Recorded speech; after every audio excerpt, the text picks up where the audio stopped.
Many times ऐसे हो जाता है कि everything is going perfectly and then suddenly fear रहता है कि कुछ तो रॉन्ग हो रहा है, ऐसे क्यों होता है? मतलब ऐसे लगता है कि सब कुछ सही चल रहा है, ऑफिस इज गोइंग वेल, घर में सब अच्छा है वेल, बट स्टिल एक डर रहता है, फियर रहता है कि अरे यार सब अच्छा चल रहा है, कुछ तो बुरा होने वाला है। बेसिकली अभी हुआ क्या है, जो मैं अभी आपके इस क्वेश्चन से आइडिया लगा पा रहा हूं कि अभी बाय गॉड्स ग्रेस आप लोगों की लाइफ अच्छी चल रही है, राइट? आप लोग जैसा चाहते थे अपनी लाइफ में जो जो अचीव करना, वो सब आपने ऑलमोस्ट अचीव कर लिया है। फॉर एग्जाम्पल, आप चाहते होंगे कि भाई एक अच्छी जगह पे जॉब होनी चाहिए, तो एक अच्छी कंपनी में आपकी जॉब भी है, वहां से पैसा भी आ रहा है, पैसे की कोई टेंशन नहीं है, रिलेशन भी अच्छा चल रहा है, राइट? एम आई राइट? मैं ठीक कह रहा हूं ना? हाँ, तभी आप ये क्वेश्चन पूछ रहे थे। हाँ, कि हेल्थ भी ठीक है अभी आपकी दोनों की। तो कहने का मतलब है अभी सब कुछ लाइफ में ठीक चल रहा है, लेकिन ये डर लग रहा है कि कहीं कुछ गलत ना हो जाए।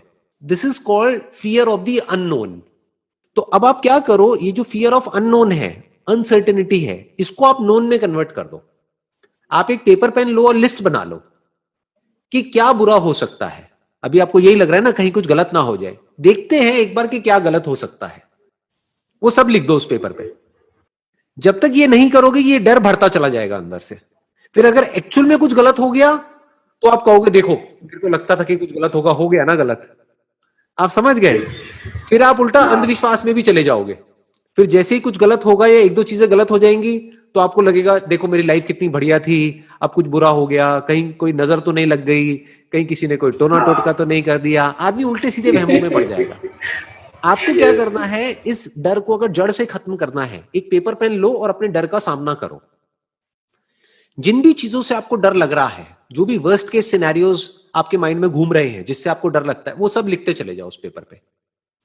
जिसके होने की प्रोबेबिलिटी ज्यादा है, जिसकी होने की प्रोबेबिलिटी बहुत कम है, उससे क्या डरना है। फॉर एग्जाम्पल, कम क्या है? अर्थक्वेक, कि भाई इतने सालों में नहीं आया, तो अगर हमारी किस्मत इतनी ही खराब होगी कि अभी ही आना है तो आने तो देख लेंगे। तो आप ऐसे सब रीजंस लिखते चले जाओ जिसकी प्रोबेबिलिटी ज्यादा है, राइट? और एक एक करके उन प्रॉब्लम्स के सॉल्यूशंस निकालते चले जाओ, उसको चैलेंजेस की तरह देखो। जैसे एक प्रोबेबिलिटी आपको क्या मिलेगी कि मेरी जॉब चली गई तो क्या होगा, तो हो सकता है उसका जवाब खुद ही आपके अंदर से निकल करके आए कि जब मैं अच्छा परफॉर्म कर रहा हूं, when I am a good team player, जब मैं कंपनी को अपनी तरफ से अपना पूरा 100% दे रहा हूं, तो मेरी जॉब कैसे चली जाएगी। और अगर चली भी गई तो कोई प्रॉब्लम नहीं है, मेरे पास में इतनी क्वालिफिकेशन है, मेरे को कहीं ना कहीं और जॉब मिल जाएगी। तो इसको, फियर को आपने काट दिया। दूसरा आपने लिखा हेल्थ वाला, कि भाई अगर हेल्थ हमारी किसी की एक की खराब हो गई तो क्या होगा। तो अब उसमें आप ये देखो कि आपने हेल्थ इंश्योरेंस करा रखी है या नहीं कराई है।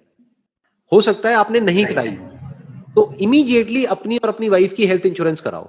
आपको जब पूरी एक एक करके स्टेप बाय स्टेप आप सिक्योर होते चले जाओगे तो पीस ऑफ माइंड मिल जाएगा।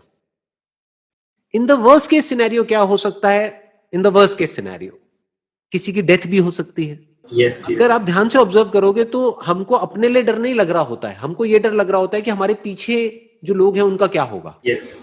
तो उसके लिए आप अपनी टर्म इंश्योरेंस करा सकते हैं। ज्यादातर इंडिया में जो लोग इंश्योरेंस कराते हैं वो एंडोमेंट इंश्योरेंस कराते हैं, जिसमें कवर बहुत कम होता है, 5-10 लाख रुपए का होता है। टर्म इंश्योरेंस में क्या होता है, जो कवर होता है वो बहुत ज्यादा होता है। मानो 1 करोड़ का कवर है तो उसका प्रीमियम जा रहा है साल का सिर्फ 10,000 रुपए, मतलब महीने का देखा जाए तो कुछ भी नहीं, 800-900 रुपए प्रीमियम जा रहा है। लेकिन उसमें आपको क्या मिला? आपको एक पीस ऑफ माइंड मिल गया कि 1% अगर कभी मुझे कुछ हो भी गया तो मेरे पीछे जो मेरी फैमिली है उनको 1 करोड़ रुपए मिलेगा। तो 1 करोड़ का मतलब क्या हो गया कि बैंक से कम 60-70 हजार रुपए महीने का तो आता रहेगा, तो उनका लाइफस्टाइल कभी सफर नहीं करेगा। जो मेरे बच्चे हैं उनको कभी कोई प्रॉब्लम नहीं आएगी। ऐसे स्टेप बाय स्टेप जो भी आपके फियर्स हैं उसको आप एक एक करके पेपर पे लिखते चले जाओ और उसका सॉल्यूशन निकालते चले जाओ और पेपर को फाड़ते चले जाओ। या और बेटर, अगर डर को पूरी तरह से खत्म करना है, पेपर को आग लगा दो।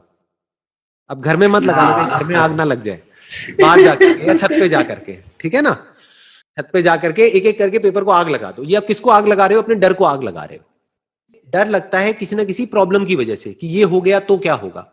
अगर आपने पहले ही उसका बैकअप प्लान बना लिया है तो डर क्यों लगेगा? जैसे अगर आप एक गाड़ी में कहीं पे जा रहे हैं और स्टेपनी नहीं है गाड़ी में, तो डर लगेगा कि पंचर हो गया तो क्या होगा, पंचर हो गया तो क्या होगा। अरे पंचर हो गया तो स्टेपनी पड़ी है, डरने की जरूरत नहीं है।